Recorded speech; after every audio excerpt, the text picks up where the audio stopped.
This is the Crush controller from PB Tails, the creators of the Choc controller. And this is a brand new controller hot off the press, launching on Kickstarter, well, probably by the time you're watching this video. It has a very unique design and comes packed full of features too, including magnetic interchangeable faceplates. And I want to say a big thanks to PB Tails for letting me check out this pre-release beta version of their controller. And I'm extremely excited to share this first look of it with you today. And please make sure to check out the official Kickstarter using the link in the description. And without further ado, I'm so excited to unbox this, so let's take a look. The box itself looks really high quality, although it is definitely in the beta phase. And the box here is so high quality. It comes with this beautiful plastic outer shell, which is this ruby red transparent color. And opening the box, the first thing you'll notice is this carrying case. It has a really striking design with seemingly a faux plastic material. And it is incredibly sturdy and well made. Actually, this case is really high quality and definitely not one of those generic AliExpress cases you usually get with products. And inside the case we have the controller, which itself has a very striking design. There's also a USB cable in here for charging. So here's the PB Tails Crush itself. It has this really beautiful transparent ruby red color, and I think it looks absolutely phenomenal. I've tested a lot of controllers and I really like seeing how similar designs can break the mold in different ways, and this one definitely does. It has a really striking personality right out of the box, with these white buttons, the ruby red case, and the PB Tails logo at the very top. In addition to that, around the back of the controller you'll notice that it's completely clear. And there are no screw holes or anything, it's completely clear and completely smooth. The plastic on the red shell is very glossy, and it feels almost luxurious in your hands. And similarly, the plastic on the back is very smooth as well, even though it's obviously not that same shiny glossy texture. Something I find really appealing about this controller instantly is how rounded everything is. There are almost no straight lines on this controller at all. Everything is round and smooth. And also, it's a very clean looking controller as well. And that's even with this transparent see-through case. On the front you're going to see your dual analog sticks, and surrounding them are thankfully anti-friction rings.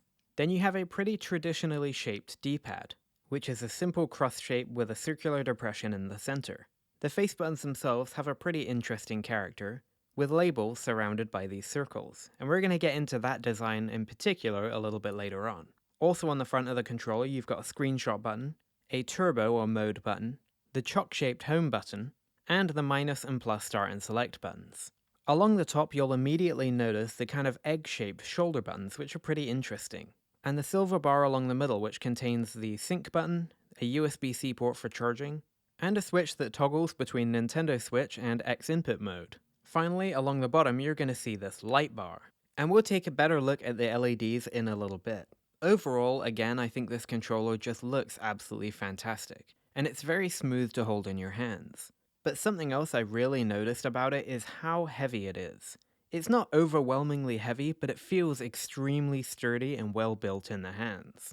There's nothing loose, wobbly, or plasticky about this controller. It feels supremely high quality, and the extra weight really adds to that feeling. However, it's definitely not too heavy for general use, that's for sure. I think that this controller has a really distinct character.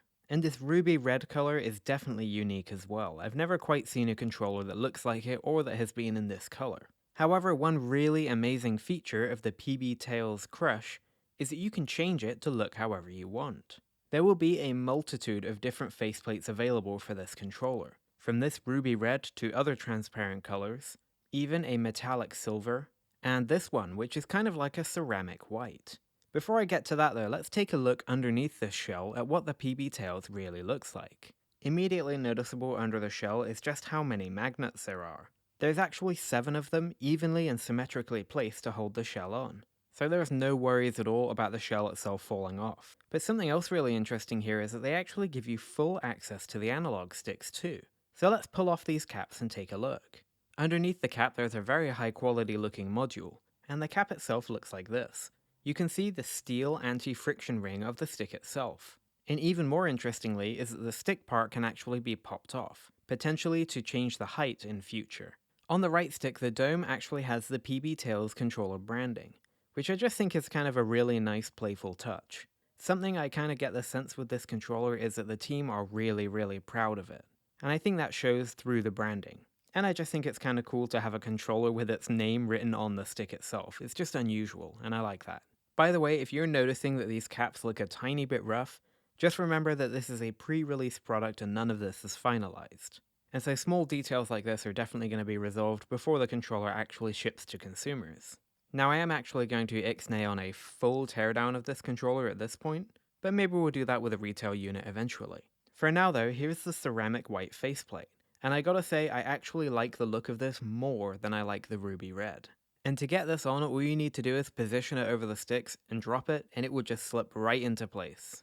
With the white faceplate, this controller just looks incredibly clean and snowy white. I think it's absolutely gorgeous, actually. It's really low-key despite having that PB Tails branding on the stick and LEDs. It just looks really kind of minimal and beautiful. And I really love the fact that you can just lift this shell off and put a different one on. And by the way, at a recent appearance at TGS, this controller had many different shells on display. So I'm guessing there's going to be a color for everybody out there. But for me personally, I absolutely love the look and feel of this white shell. Another note I want to mention about this faceplate setup is that it is completely seamless. The controller itself and the faceplate go together so well that I wouldn't know that this was removable if I didn't know already. It really does look that good. So anyway, without further ado, let's take a look at the controls themselves, starting with the analog sticks. And yes, these are Hall effect analog sticks. And they feel incredibly smooth and frictionless when you move them around. They have a great amount of travel and they click down nicely for L3 and R3. And I have no complaints about these whatsoever. They're really nice and smooth and they feel great. The face buttons are really nice rubber membrane connections, and they have a kind of firm and thunky feeling. Maybe a little bit firmer than recent controllers I've tested, but definitely not too hard to press. These go almost flush with the case, but not quite, and they honestly feel great. I really like how smooth they are, and yet the labels themselves have just a little bit of texture on them. The D-pad uses clicky dome switches, and it feels really nice. It kind of slides around rather than pivoting really heavily, but I still think it's a really nice D-pad. It feels great under the thumb thanks to that large depression in the center, and it's really nice and easy to slide around. The L1 and R1 buttons are similar clicky switches, and they feel really nice. They have a bit of a lighter, higher-pitched click than is typical, but that makes them nice and quite pleasant to use. Also, despite being relatively narrow, you can push down on them from basically anywhere, either from the sides or directly in the middle or toward the inside too. Really, however you like to use your L1 and R1 buttons, I don't think you'll have an issue with these. As for L2 and R2, they are Hall effect analog triggers. And once again, despite a relatively small profile, they feel absolutely great. They have a bit less travel than I've seen on recent controllers, but I think that's a really good thing. And they're very light and frictionless to push down on. When you push down on these really hard and fast, they do have a bit of a click. But it's muted and feels solid rather than hollow, which is something I find with cheaper controllers. And when you're pushing down on these slightly, trying to get accurate inputs, I would say I've had absolutely no issues with that at all. They're quite tightly tensioned, so they take a little more pressure than on other controllers, but I think that adds to the overall solid feeling here. And in terms of usability, they work absolutely great, and are very accurate. Oh, and before I forget, the cluster of buttons in the center of the controller all use clicky dome switches, and they work just fine. So let's move on to some gameplay using the PB Tails Crush controller, and you'll probably notice the LEDs right away. I'm going to go into a lot more detail on the LEDs in just a few minutes, so just bear with me while we go through some gameplay. The first thing I wanted to test personally was the D-pad, because I found that for me personally it's kind of make or break when it comes to this particular control. And I'm happy to report that I find the D-pad works really well even for retro games that require precise inputs. The clickiness of it is really nice and kind of muted, and there's plenty of tactile response for you to know exactly which button you're pressing at any time, which is really great for accurate inputs such as in fighting games. And the PB Tails is of course really good for modern games as well. Now I admit I never for a minute thought I would ever become a Call of Duty mobile addict, but here I am. This is a game that I've been playing almost non-stop using my Blackview Tab 18, and any controller I can find. And I find that because you need really accurate inputs on this game in particular, and it's very fast-paced, it's really good for testing a controller. Firstly, I had no problems connecting this controller to Android in X input mode, and because it is X input mode, I had no problems using it in a game like Call of Duty. And I found the responsiveness of this controller to be absolutely fantastic on Android. And in this game in particular, I was able to play to the absolute best of my ability without the controller itself holding me back at all. In fact, the smooth, frictionless experience of the analog sticks is really, really nice here. In fact, I would say that it's really up there with the Big One Rainbow 2 Pro, which had some of the best sticks I've ever used.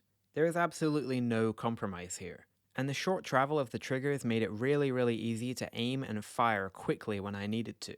And because I'm kind of addicted to this game, like I said, I did play this for around an hour while I was recording. And then I saw this tweet from my friend Aiden, which I thought was really funny. But anyway, I will say that during that entire hour, the overall comfort and ease of use of this controller was really, really noticeable. The firm and steady feeling of this controller in the hands, along with that smooth, very, very comfortable plastic and the rounded general design, makes it supremely comfortable for longer gaming sessions. In fact, I might even say that this is one of the most pleasant controllers to hold over a long period of time that I've ever used. And recently I've actually been testing a few controllers that have this dotted texture upon the grips. But after using the Crush, I don't want that at all anymore. I want this smooth, pleasant feeling in the hands. It is so, so nice. So anyway, let's move over to some Nintendo Switch gaming. And using the Nintendo Switch, you're also going to have access to the really, really good rumble and gyroscope support of this controller. So here is Mario Kart 8 Deluxe, and in this gameplay clip, I'm using tilt controls. And they worked really, really well. I would say that the sensitivity of this gyroscope is a little bit on the lower side compared to other controllers I've used, particularly ones that let you adjust the sensitivity. But despite that, I still had absolutely no issue playing this game using the gyroscope. And it was a lot of fun, except at the end here when Yoshi completely stole this race from me. And for a better idea of how the gyroscope works, check out Red Faction Gorilla. Here I have the gyroscope in the game set to medium, and you can see that I can aim pretty accurately and it responds really, really well to when I move the controller. Now I am a huge, huge fan of universal gyroscope, which means having the ability to set it up and use it in any game on the controller itself. I've made this suggestion to the team at PB Tales and they tell me that this feature should be available in an app update in the future, so I'm really, really excited for that and I hope they go through with it. And the vibration of this controller is really nice too, and that's thanks to the asynchronous motors in the grips. And thanks for those, you get a really HD rumble-like feeling, and it works really, really well on the Nintendo Switch. And yes, this controller does wake the Switch up from sleep as well. But the controller also works on iOS, which I'm unable to test because I don't have an iOS device, and on Windows, Linux, and presumably any device that supports Bluetooth and X input. On my AYN Loki, I was checking out the new Nickelodeon All-Star Brawl 2, and the PB Tales Crush controller worked absolutely perfect for this game. The controls are just really tactile and responsive and just really nice. And once again, I really want to highlight the comfort of this controller in the hands and the smoothness of the analog sticks. They really, really are fantastic. So you've probably been noticing the LEDs of this controller as I've been playing, and they are really, really pleasant. And they're also really easy to set up too. You have LEDs in the face buttons and an overall light bar at the bottom. And you can hold the T or turbo button and then rotate the left analog stick to change the light bar color. Once you find a color you like, you want to release the T button before you release the analog stick to make sure you get the color that you want. Holding the T button and rotating the right stick will change the colors of the face buttons. And I really love how the color here kind of glows through the button and the label itself. I think it looks really, really nice. If you want a subtler effect, you can hold the turbo button and press minus to reduce the brightness. Or you can press plus, of course, to raise the brightness too. There are also some preset colors built in as well, which you can access by holding the turbo button and pressing the D-pad directions. And there are a couple of recognizable presets in here, like colors that match PlayStation, Xbox, and Nintendo color layouts. And I think this is just a really, really nice, cute feature. And maybe this is me overthinking things, but I really feel like these particular color schemes being included make me think that PB Tales is really thinking about the end user here. And if you're not on the maximum brightness, the LED will actually glow fully when the button is depressed. I think it's just a really playful and really nice way to set out the LEDs here, and I'm a huge, huge fan of this.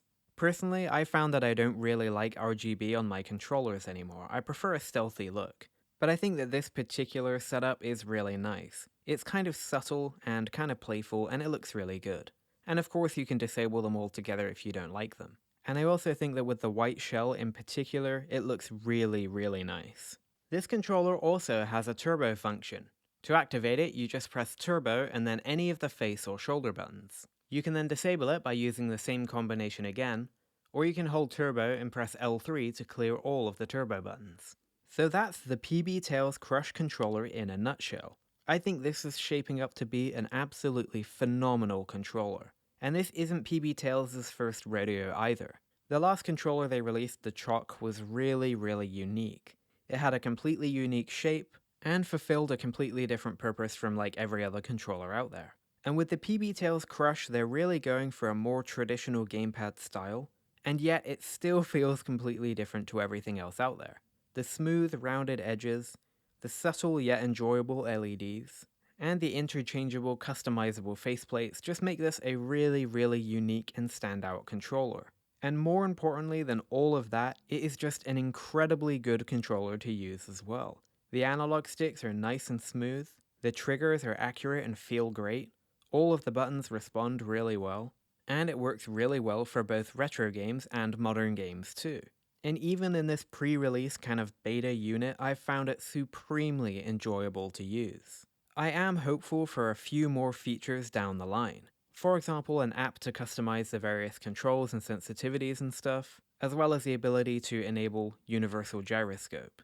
And as a company that tends to listen to its customers and release really, really quality products, I have a lot of confidence that PB Tails are going to deliver on all fronts here. I'm also really excited to see what other kinds of colors and designs they can come up with too. I think that kind of chrome silver looks really, really good, and I'm really excited to try it out. And by the way, while looking through the instruction manual, I noticed an interesting detail. And I personally haven't been told anything about this from the PB Tails team, but it looks like there's going to be 3 different versions of this controller. Basic, Gem series, which I'm assuming this ruby red one comes from, and the Metal series. And it looks like the Metal series is going to be substantially heavier than the other two. So we may be looking at a full metal controller. Like I said, at the time of recording this and making this video, I don't know, so we'll have to take a look at the KickStarter when it launches. But I'm really excited to see what a metal edition of this controller would look like. If this PB Tails Crush looks good to you, then please go ahead and check out their Kickstarter, which is in the description box below. That'll have all the information you need for when this controller will launch, how much it's going to be, and more. And I want to say a huge thank you to PB Tails for sending me this beta unit to review. And of course, they've had no influence over the content of the video, nor have they seen it before they've gone live. I also want to say thanks to Tim at PB Tails for answering all of my questions and being really, really good with communication while I've been testing this controller. And now it's your turn. Let me know what you think of this controller in the description box below. If you enjoyed this video, I'd greatly appreciate it if you could leave a like on it, subscribe to the channel, and share it on social media too. And of course, check out my previous reviews of the GameSir T4 Collide and T4 Cyclone, and also the Big One Rainbow 2 Pro. I've really enjoyed doing these reviews, and next one should be either the GameSir G8 Galileo or the FlyDigi Vader 3 Pro, so definitely stick around and tune in to those. And that's this one done. Thank you very much for watching Retro Breeze. I greatly, greatly appreciate your time, and I look forward to seeing you again next time.